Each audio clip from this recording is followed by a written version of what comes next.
ஸ்ரீலங்காவில் first time இப்போ தான் கார் ஓடுறேன். லாஸ்ட் வீடியோவில் நான் ஜெஃப்னா வந்த ஸ்டோரி சொல்லியிருப்பேன். இனி வர வீடியோஸ் எல்லாமே ஜெஃப்னால இருந்தால் வரும். அந்த வீடியோஸை நான் ஜெஃப்னா விலோக் மாதிரி எவ்ரிடே போடுவேன். ஸோ இது இந்த ஜெஃப்னா டே விலோக்கில் ஃபர்ஸ்ட் வீடியோ. நான் ஜெஃப்னா வந்ததே எங்களோட ஊர் கோவில் திருவிழாக்காண்டி தான். அப்படி என்ன அந்த கோவில் ஸ்பெஷல்னு கேட்டால், இந்த திருவிழா 9 வருஷத்துக்கு பேருந்து நடக்குது.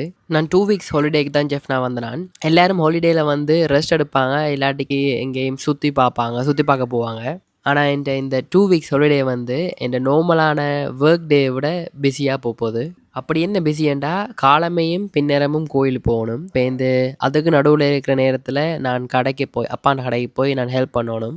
அதுக்கு இடையில் ஏதாவது டைம் இருந்துச்சுன்னா நான் வேறு எதுவும் வீட்டு வேலையை செய்யணும். ஸோ இதால் நான் நினைக்கிறேன் இந்த ஜெஃப்னா டே விலோக் வந்து கொஞ்சம் பிஸியாகவே போகும். நான் என்ன செய்கிறேன்னு போஸ்ட் பண்ணுவேன். ஸோ மேபி உங்களுக்கு பிடிக்கலாம், மேபி இன்ட்ரெஸ்டாகவும் இருக்கலாம், பார்ப்போம். அண்ட் லாஸ்ட்டாக ஒரு சின்ன நோட், இந்த கோயிலின் பேர் வந்து நல்லூர் கைலாச பிள்ளையார் கோவில். ஓகே காய்ஸ், அடுத்த வீடியோவில் பார்க்கலாம். டடா.